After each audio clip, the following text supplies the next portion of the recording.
Ibadah Pasion ketiga HKBP Serpong mengenang masa penderitaan Tuhan Yesus. Sejenak kita bersaat teduh.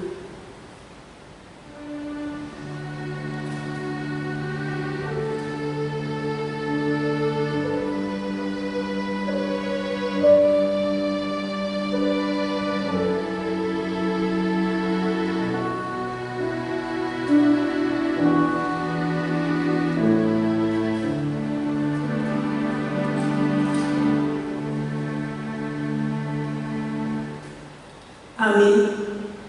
Saudara yang dikasihi Tuhan Yesus, di malam Pasion yang ketiga ini, kita kembali menenungkan penderitaan Tuhan Yesus karena dosa-dosa kita. Penderitaan dan kematian Yesus tidak wajib terjadi, bukan takdir atau nasib yang harus ia terima. Namun, ketika ternyata Yesus berhadapan dengan situasi demikian, dia merasa wajib menerimanya dengan ikhlas, meskipun dia punya kebebasan untuk menolaknya. Bagi kita pesannya jelas, jangan lari dari kepahitan. Makananku ialah melakukan kehendak Dia yang mengutus aku dan menyelesaikan pekerjaannya. Marilah kita memuji Tuhan, kita bernyanyi.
langit dan bumi.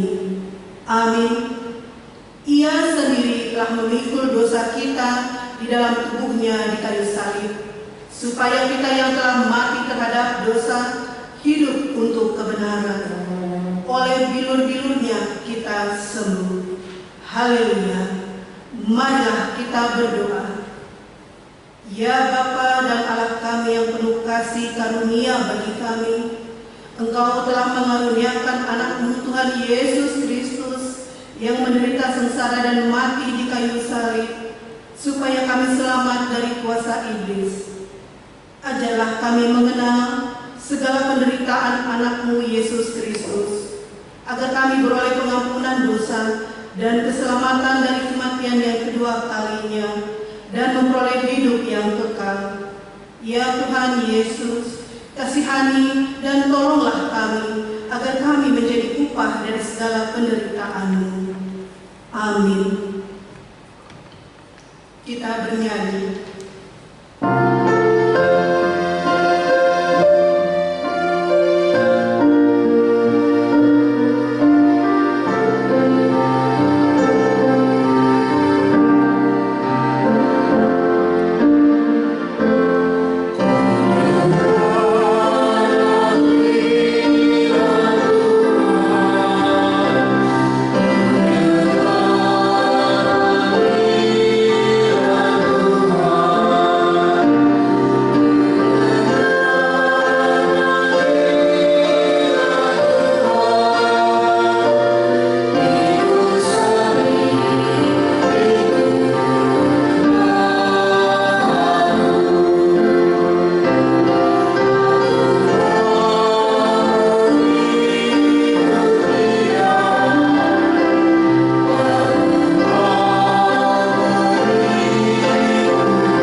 Yesus difitnah dan dihina. Sesudah mereka menangkap Yesus, mereka membawanya menghadap Kayafas, imam besar. Di situ telah berkumpul ahli-ahli Taurat dan tua-tua. Dan Petrus mengikuti dia dari jauh sampai ke halaman imam besar. Dan setelah masuk ke dalam, ia duduk di antara pengawal-pengawal untuk melihat kesudahan perkara itu. Imam-imam kepala malah seluruh mahkamah agama mencari kesaksian palsu terhadap Yesus, supaya ia dapat dihukum mati. Tetapi mereka tidak memperolehnya, walaupun tampil banyak saksi dusta. Tetapi akhirnya tampillah dua orang yang mengatakan, orang ini berkata, aku dapat meluluhkan bait Allah dan membangunnya kembali dalam 3 hari. Lalu imam besar itu berdiri dan berkata kepadanya, tidakkah engkau memberi jawab atas tuduhan-tuduhan saksi-saksi ini terhadap engkau? Tetapi Yesus tetap diam. Lalu kata imam besar itu kepadanya, demi Allah yang hidup, katakanlah kepada kami, apakah engkau Mesias, anak Allah atau tidak?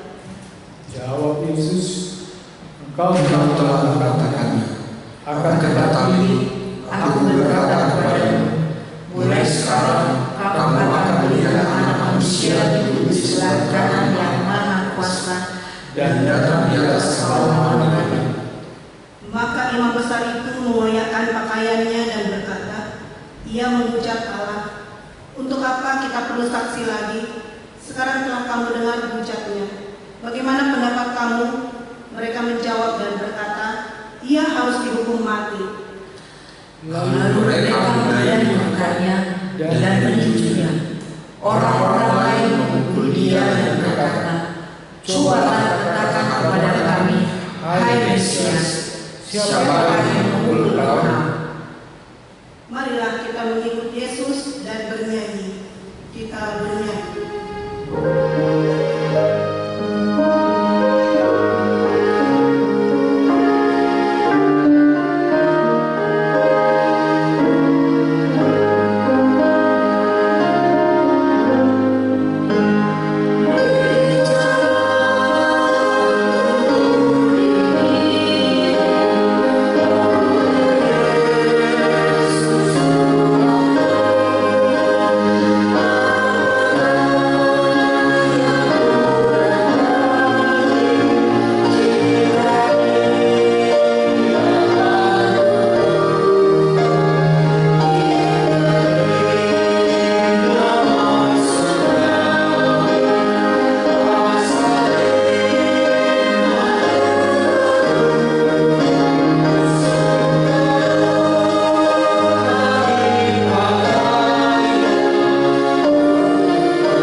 Petrus menyangkal Yesus. Pada waktu itu, seorang dari murid Yesus bernama Simon Petrus. Ia dikenal paling banyak berbicara dan paling dekat dengan Yesus. Ia sangat ketakutan dan berpikir bahwa dirinya akan disiksa, dianiaya dan disalibkan seperti Tuhan Yesus. Sehingga sampai 3 kali ia menyangkal imannya, bahkan bersumpah tidak pernah mengenal Tuhan Yesus. Sementara itu Petrus duduk di luar halaman. Maka datanglah seorang hamba perempuan kepadanya, katanya, engkau juga selalu bersama-sama dengan Yesus, orang Galilea itu. Tetapi dia menyangkalnya di depan semua orang, katanya, aku tidak tahu apa yang engkau maksud. Ketika ia pergi ke pintu gerbang, seorang hamba lain melihat dia dan berkata kepada orang-orang yang ada di situ, orang ini bersama-sama dengan Yesus, orang Nazaret itu. Dan ia menyangkalnya pula dengan bersumpah, aku tidak kenal orang itu. Tidak lama kemudian, Orang-orang yang ada di situ datang kepada Petrus dan berkata, pasti engkau juga salah seorang dari mereka. Itu nyata dari bahasamu. Maka mulailah Petrus untuk dan bersumpah, aku tidak kenal orang itu. Dan pada saat itu berkokoklah ayam. Maka teringatlah Petrus akan apa yang dikatakan Yesus kepadanya. Sebelum ayam berkokok, engkau telah menyangkal aku 3 kali. Lalu ia pergi keluar dan menangis dengan sedihnya. Kita bernyanyi.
kepala dan tua-tua bangsa Yahudi berkumpul dan mengambil keputusan untuk membunuh Yesus.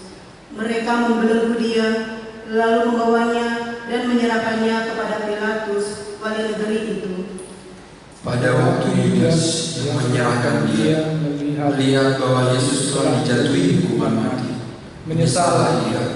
Lalu ia mengembalikan uang yang 30 perak itu kepada imam-imam kepala dan tua-tua, dan berkata, "Aku telah berdosa karena menyerahkan darah orang yang tak bersalah." Tetapi jawab mereka, "Apa urusan kami dengan itu? Itu urusanmu sendiri." Maka ia pun melemparkan uang perak itu ke dalam bait suci, lalu pergi dari situ dan menggantung diri. Imam-imam kepala mengambil uang perak itu dan berkata, "Tidak diperbolehkan memasukkan uang ini ke dalam peti persembahan, sebab ini uang darah." Sesudah berunding, mereka membeli dengan uang itu tanah yang disebut tanah tukang periuk untuk dijadikan tempat perkumpulan orang asing. Itulah sebabnya tanah itu sampai pada hari ini disebut tanah darah. Dengan demikian, genaplah firman yang disampaikan oleh Nabi Yeremia. Mereka menerima 30 uang perak, yaitu harga yang ditetapkan untuk seorang menurut penilaian yang berlaku di antara orang Israel. Dan mereka memberikan uang itu untuk tanah tukang periuk, seperti yang dipesankan Tuhan kepadaku. Kita memuji Tuhan, kita bernyanyi.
Yesus diserahkan untuk disalibkan. Lalu Yesus dihadapkan kepada wali negeri, dan wali negeri bertanya kepadanya, "Engkaukah raja orang Yahudi?" Jawab Yesus, "Engkau sendiri mengatakannya." Tetapi atas tuduhan yang diajukan imam-imam kepala dan tua-tua terhadap dia, ia tidak menjawab apapun. Maka kata Pilatus kepadanya, "Tidakkah engkau dengar betapa banyaknya tuduhan saksi-saksi ini terhadap engkau?" Tetapi dia tidak menjawab suatu kata-pun, sehingga wali negeri ini sangat. Telah menjadi kebiasaan bagi wali negeri untuk membebaskan satu orang hukuman pada tiap-tiap hari raya itu atas pilihan orang banyak. Dan pada waktu itu ada dalam penjara seorang yang terkenal kejahatannya yang bernama Yesus Barabas. Karena mereka sudah berkumpul di sana, Pilatus berkata kepada mereka, "Siapa yang kamu kehendaki dibebaskan bagiku? Yesus Barabas atau Yesus yang disebut Kristus?" Ia memang mengetahui bahwa mereka telah menyerahkan Yesus karena dengki. Ketika Pilatus sedang duduk di kursi pengadilan, istrinya mengirim pesan kepadanya, "Jangan engkau mencampuri perkara orang benar ini, sebab karena dia aku sangat menderita dalam mimpi tadi malam." Tetapi oleh masukan imam-imam kepala dan tua-tua, orang banyak bertekad untuk meminta supaya Barabas dibebaskan dan Yesus dihukum mati. Wali negeri menjawab dan berkata kepada mereka, "Siapa di antara kedua orang itu yang kamu hendaki bebaskan bagimu?" Kata mereka, Barabas. Kata Pilatus kepada mereka, jika begitu, apakah yang harus kuperbuat dengan Yesus yang disebut Kristus? Mereka semua berseru, ia harus disalibkan, katanya. Tetapi kejahatan apakah yang telah dilakukannya? Namun mereka mengeras berteriak, ia harus disalibkan. Ketika Pilatus melihat bahwa segala usaha akan sia-sia, malah sudah mulai timbul kekacauan, ia mengambil air dan membasuh tangannya di hadapan orang banyak dan berkata, "Aku tidak bersalah terhadap darah orang ini, itu urusan kamu sendiri." Dan seluruh rakyat itu menjawab, biarlah darahnya ditanggungan atas kami dan atas anak-anak kami. Lalu ia membebaskan Barabas bagi mereka, tetapi Yesus diseksanya lalu diserahkannya untuk disalib. Kita bernyanyi.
Yesus disalibkan.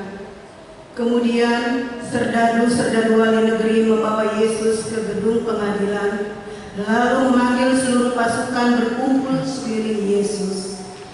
Mereka menanggalkan pakaiannya dan mengenakan jubah ungu kepadanya. Mereka menanggalkan sebuah mahkota kayu dan menaruhnya di atas kepalanya, lalu memberikan dia sebatang bulu di tangan kanannya. Kemudian mereka berlutut di hadapannya dan mengolok-olokkan dia, katanya, "Salam, hai Raja orang Yahudi." Mereka menggandengnya dan mengambil bulu itu dan memukulkannya ke kepalanya, Sesudah mengobrolkan dia, mereka menanggalkan jubah itu daripadanya dan mengenakan pula pakaiannya kepadanya. Kemudian mereka membawa dia keluar untuk disalibkan. Marilah kita bernyanyi.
Warta singkat untuk acara ibadah Jumat Agung dan Minggu Paskah.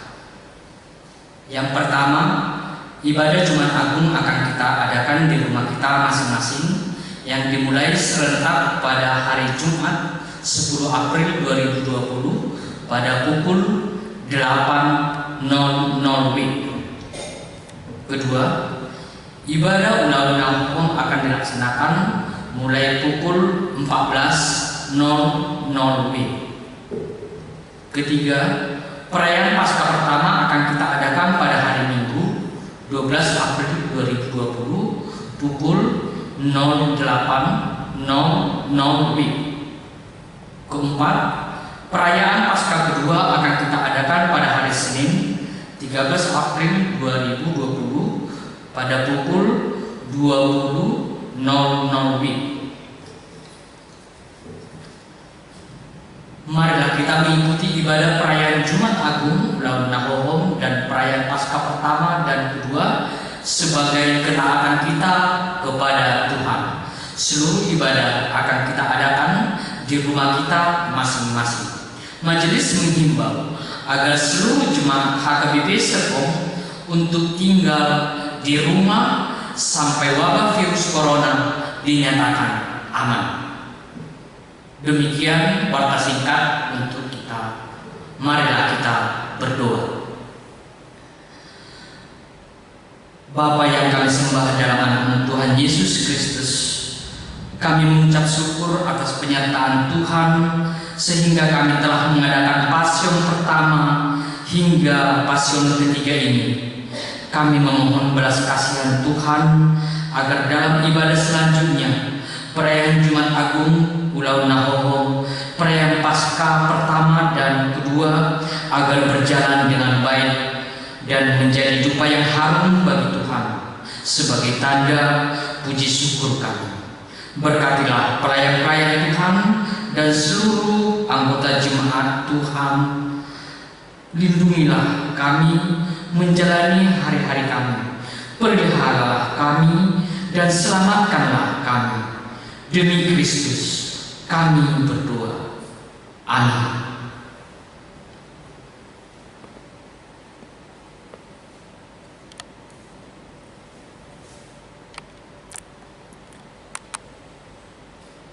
Kita bernyanyi.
Sejahtera dari Allah Bapa yang melampaui segala akal manusia, itulah yang memelihara hati dan pikiranmu di dalam Kristus Yesus Tuhan kita. Amin.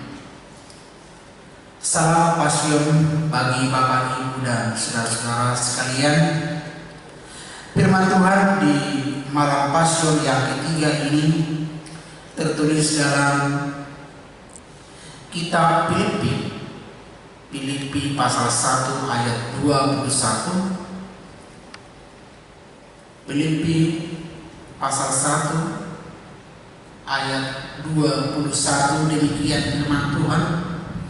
Karena bagiku hidup adalah Kristus dan mati adalah keuntungan. Karena bagiku hidup adalah Kristus dan mati adalah keuntungan. Yang saya kasihi Bapak, Ibu, dan saudara-saudara sekalian, dalam nama Tuhan Yesus, pada tahun 1948 terjadi penganiayaan yang hebat kepada orang-orang Kristen oleh tentara komunis di Rusia. sehingga ada istilah yang disebut gereja bawah tanah. Artinya ibadah dilaksanakan di tempat yang tersembunyi supaya tidak diketahui oleh orang lain. Bapak, Ibu, dan saudara sekalian, tetapi pada suatu hari iman orang-orang Kristen diuji.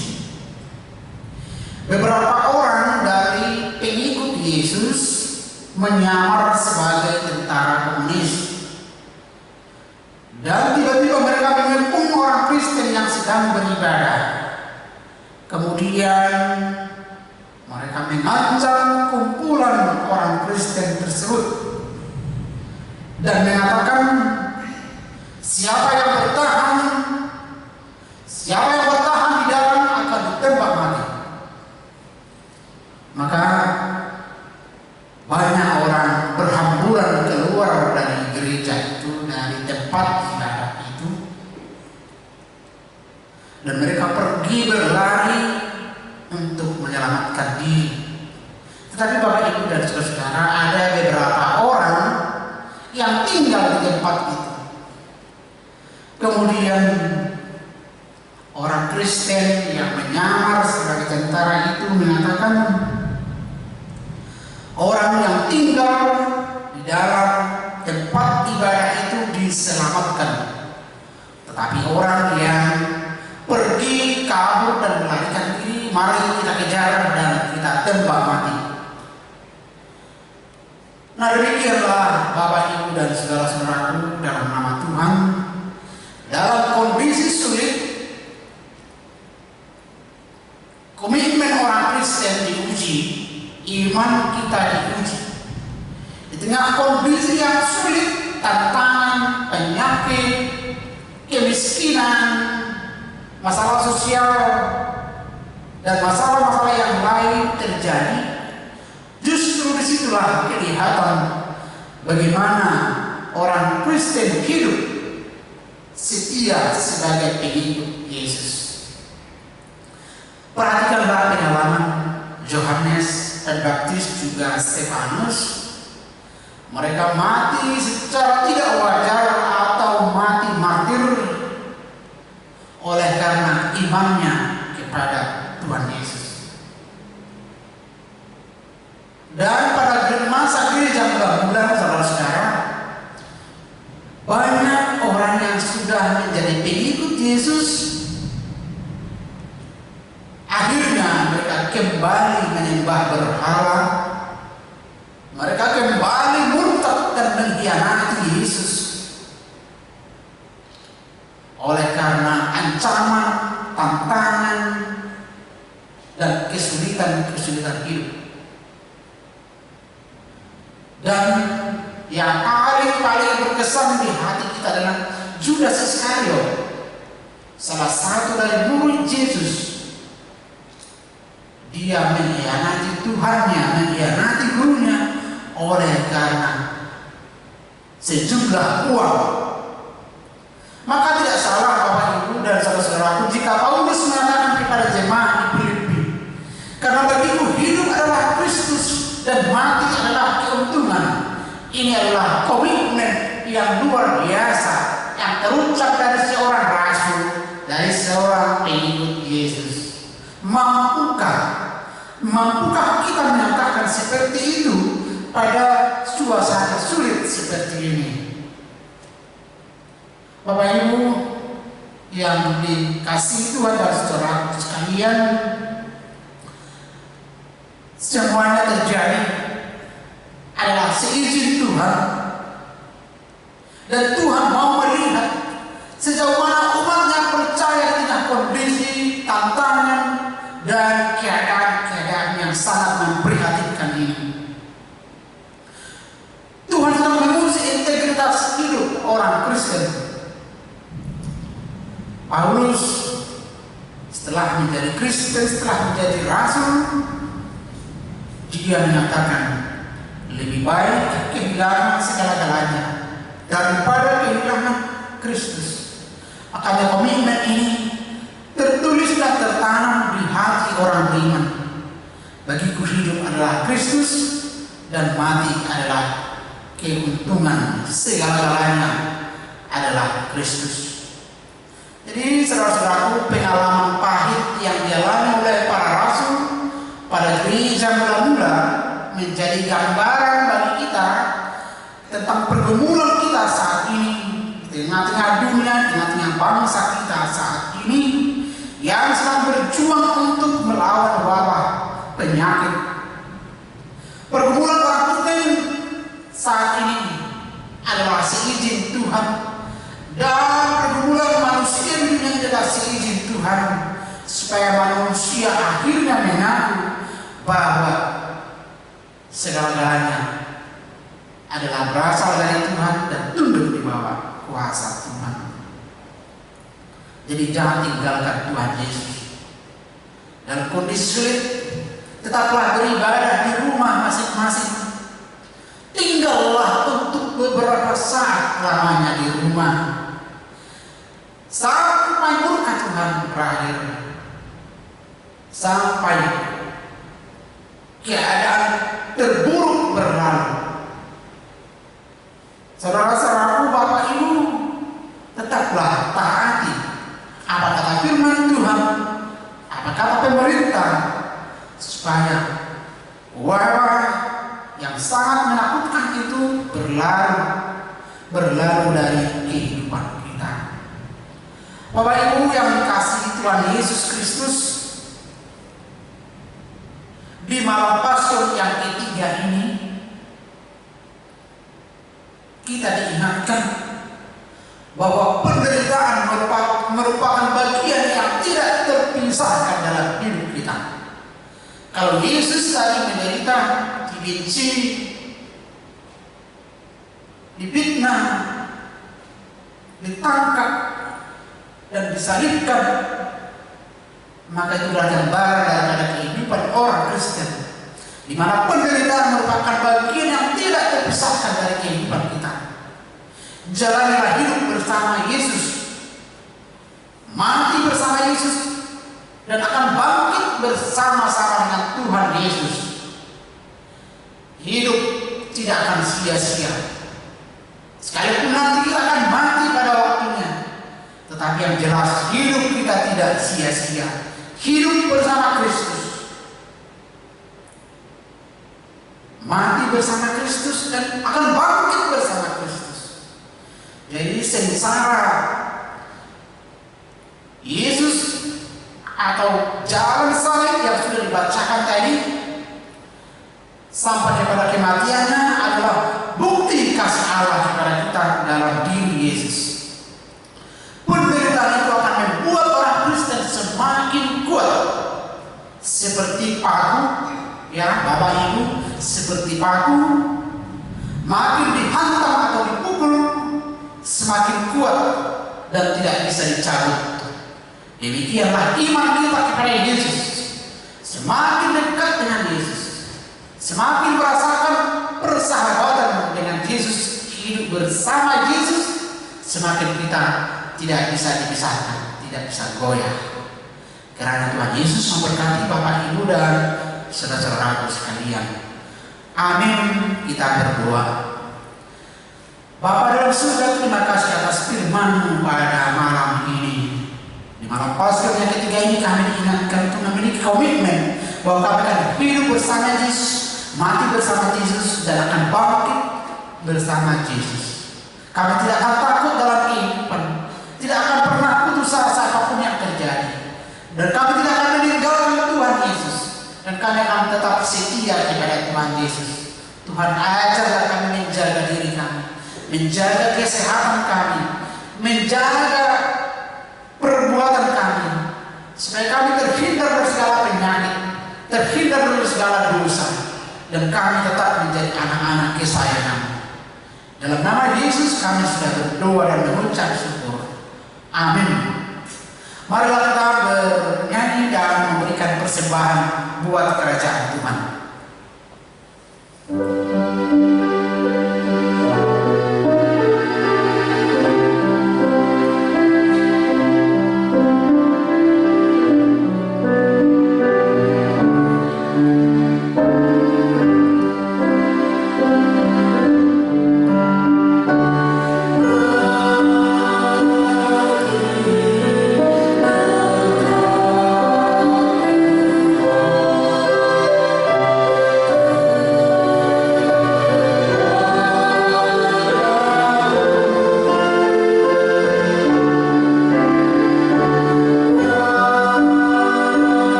Ya Allah Bapa kami yang di surga, kami mengaku bahwa Tuhan adalah sumber dari segala karunia yang melimpah dalam kehidupan kami masing-masing.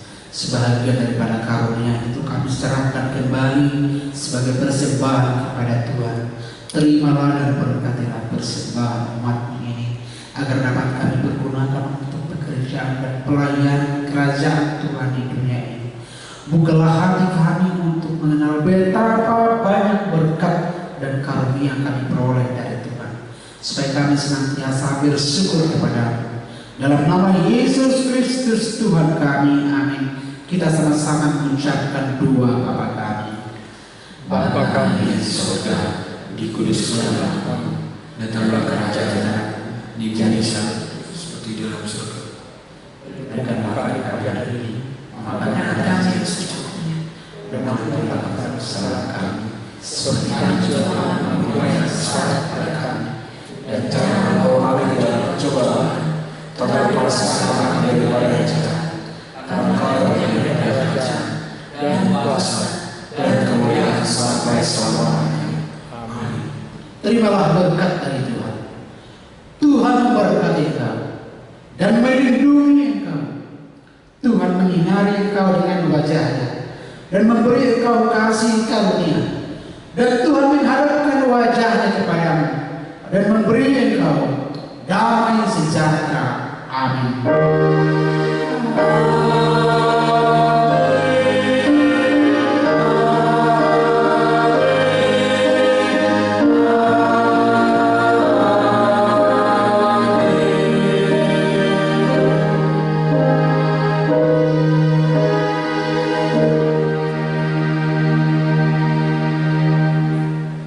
Salam Pasyur bagi kita semuanya. Salam sehat. Tuhan Yesus memberkati. Shalom. Shalom.